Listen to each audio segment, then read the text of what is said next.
A update sponsored by Jawaharlal Nehru College of Technology, Rewa. Admissions open now. Address near bypass crossing, Ratehra, Rewa.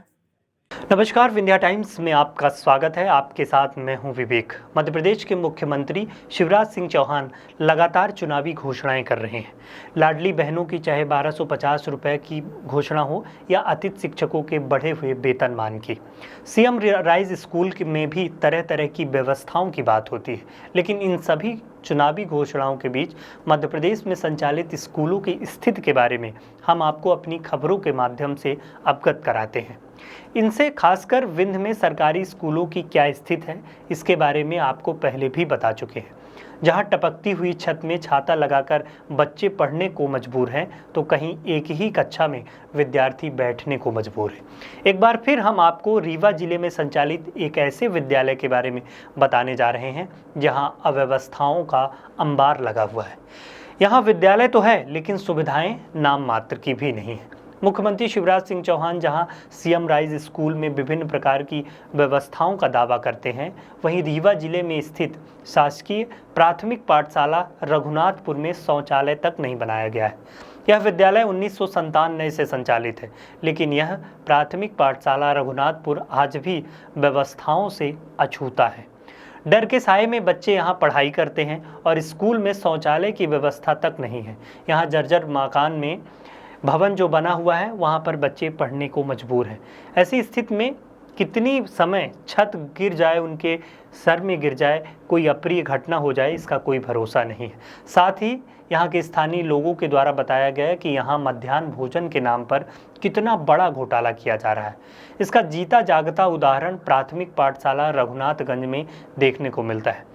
किस प्रकार से छोटे छोटे मासूमों के मुंह से निवाला छीना जा रहा है। वहीं शिक्षकों का कहना है कि विद्यालय में व्यवस्था के नाम पर कुछ भी नहीं है, चीज़ें केवल कागज तक ही सीमित रह जाती हैं, लेकिन हकीकत में उनका वर्चस्व या स्थायित्व नहीं है।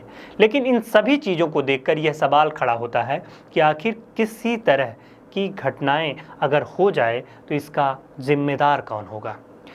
किसकी सह पर ये इतने बड़े घोटाले किए जा रहे हैं। क्या प्रदेश में सरकार इस प्रकार की कार्यवाही करेगी ऐसी घटनाओं को रोकने के लिए, या फिर चुनावी घोषणाओं में व्यस्त रहेगी पूरी सरकार।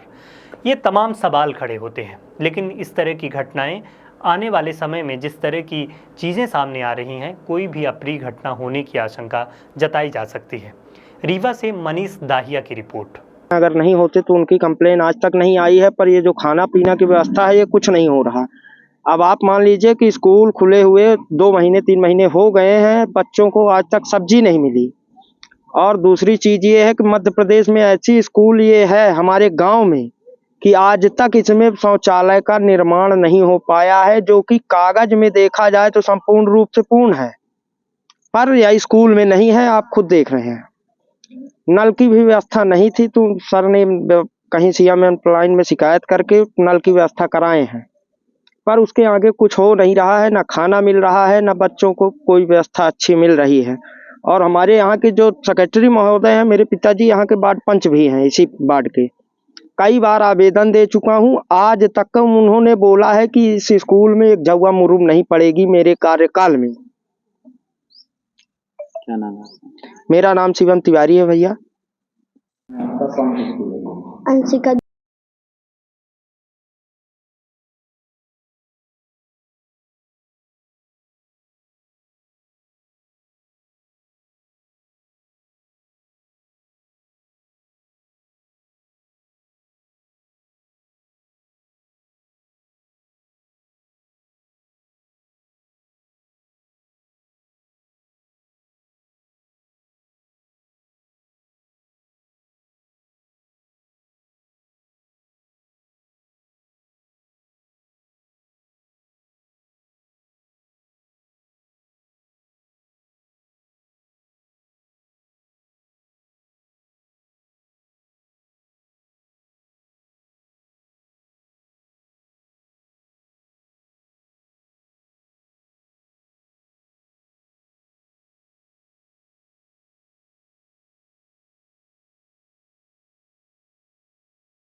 क्या नाम है आपका, कौन सी स्कूल है?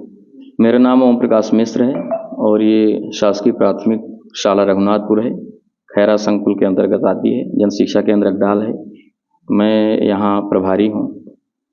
क्या कुछ अव्यवस्थाएं हैं? अव्यवस्थाएं, सबसे बड़ी अव्यवस्था तो ये है कि अव्यवस्था नहीं, कहीं है ही नहीं, वो व्यवस्था ही नहीं है। शौचालय नहीं है हमारे यहाँ। हम कई बार अपने बड़े अधिकारियों से भी कह चुके हैं, हर बार मीटिंग में भी कहते हैं कि हमारे यहाँ शौचालय नहीं है। चारों तरफ घर बने हुए हैं, बच्चे भी हैं, मैडम भी हैं, हम लोग भी हैं। तो बाथरूम की समस्या बहुत बड़ी समस्या है ये। और यहाँ पोलिंग बूथ भी है, तो उस समय भी हमने प्रस्ताव दिया था, लेकिन शौचालय नहीं बन पाया। पानी की व्यवस्था नहीं थी, तो हमने सीएम हेल्पलाइन में कहा था, शिकायत की थी, तब जाके एक हैंडपंप हुआ है।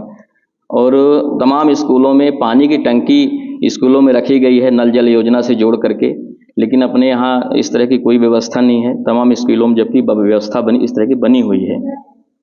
दूसरा, ये पुराना भवन है, अतिरिक्त कक्ष बना था, अभी काफ़ी जर्जर हो चुका है। इसकी छत आए दिन गिरती है। अभी शिक्षक दिवस के दिन ही इसका एक आप देख रहे हैं कि गिरा था, और हम लोग बाल बचे, उसकी फ़ोटो तत्काल हमने खींच करके अपने समूह जो शिक्षकों का ग्रुप है, जो अधिकारी भी उससे जुड़े हुए, उसमें तत्काल हमने डाला। और अपने वार्ड पंच को भी हमने सूचना दी कि आदरणीय ऐसी घटना हो गई है। इसके पहले भी जब ऐसी घटना हुई, जब भी छत जहाँ भी गिरा, हमारे ऑफिस का भी छत गिर रहा है, इसका भी गिर रहा है, पोर्च का भी गिर रहा है। हम लोग ये देखते हैं कहाँ पर धड़कन नहीं है, वहाँ पर बैठते हैं बड़े डर के। और ख़ास तौर से जब पानी बरसता है, तब हम लोग सदमे में रहते हैं कि कहीं कुछ ऐसा ऊपर न गिर जाए। तो ये तो एक जेन्युइन समस्या है। इस पर हमने कई बार प्रस्ताव बना के दिया। सीओ साहब ने एक बार मंगवाया था कि जहाँ जो समस्या हो प्रस्ताव बना के सभी स्कूल दें।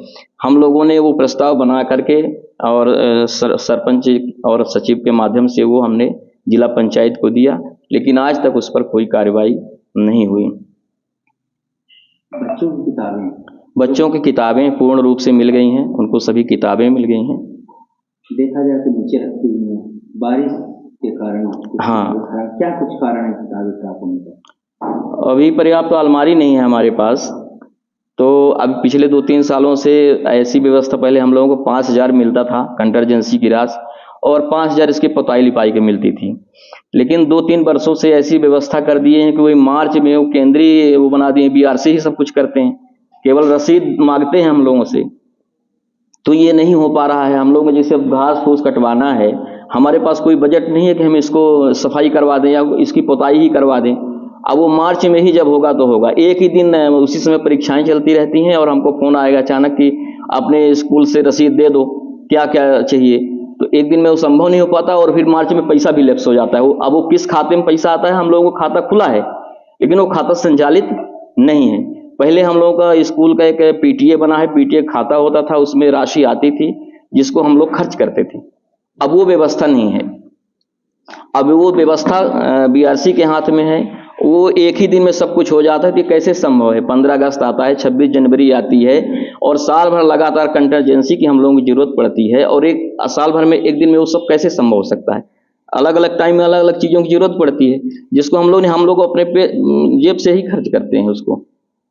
शासकीय स्कूलों में मध्याह्न भोजन को लेकर बहुत समस्या है, जिसको लेकर हर स्कूलों में तरह की बातें सामने निकल कर आती हैं। यहाँ भी आपके भी स्कूल में बच्चों के निवाले छीने जा रहे हैं, जी जी, उसको लेकर क्या कहेंगे? जी आदरणीय, मैं इस संबंध में मैं लगातार समूह से संपर्क करता हूँ और कहता रहता हूँ। अभी 2-3 दिन पहले उनकी जो ये समूह संचालित करती हैं, वो आशा कार्यकर्ता भी हैं, तो वो ये बच्चों को कृमिनाशक दवाई खिलाने आई। तो हमने कहा था कि मैडम जी कई दिनों से सब्जी नहीं बनी है। तो उन्होंने कहा कि मुझे मिलता ही क्या है इसमें। वो हमेशा यही जवाब, जब भी मैं कहता हूँ सब्जी आप क्यों नहीं बनवाते हैं, तो वो यही कहते हैं कि हमको मिलता ही क्या है इसमें। सब्जी को पापड़ की व्यवस्था है? हाँ, वो नहीं करते, केवल चावल दाल होता है, और मंगलवार को खीर देते हैं। वरिष्ठ अधिकारी को कहना है कि इस तरह हर चीज़ के लिए बजट आता है, पैसा आता है। जी, उनके पास आता होगा, समूह के पास क्या आता है क्या नहीं आता, हम लोगों को कोई जानकारी नहीं रहती। उस चावल भी उनको मिलता है, और राशि भी मिलती है उनको, दाल के लिए, सब्जी के लिए, गैस के लिए। गैस चूल्हा हमारे खाते में आया, तो हमने 2 गैस सिलेंडर और 1 चूल्हे की व्यवस्था हमने कर दी है। हमारे पास जो था हमने सब कर दिया है। अब समूह की भी जिम्मेदारी होती है कि उनके पास जो राशि आई है, जो उनको जिम्मेदारी मिली है, उसको पूरा करें। हम लिख कर भी उनको दिए हैं कई बार, और मौखिक भी कहते रहते हैं कि भाई सब्जी बनवाओ आप अनिवार्य रूप से। ठीक है, महंगाई है, अभी बहुत सब्जियां बहुत महंगी हो गई थी, तो हमने कहा जो अवेलेबल हो वो दो। उसमें ये नहीं है, जैसे पूड़ी की बात आ रही थी, पूड़ी तब है जब चावल ना बने, ऑप्शन है उसमें कि चावल के साथ ही है ये, पूड़ी के साथ सब्जी। वो खास तौर से ये पूड़ी सब्जी और खीर की व्यवस्था विशेष रूप से 15 अगस्त या 26 जनवरी को होती है। बाकी जहाँ चावल जो क्षेत्र चावल उपार्जन वाले हैं, वहाँ चावल की ही मेन रहता है, चावल ही मिलता है समूह को, ये रहता है। A update sponsored by Jawaharlal Nehru College of Technology, Rewa. Admissions open now. Address: near bypass crossing, Ratehra, Rewa.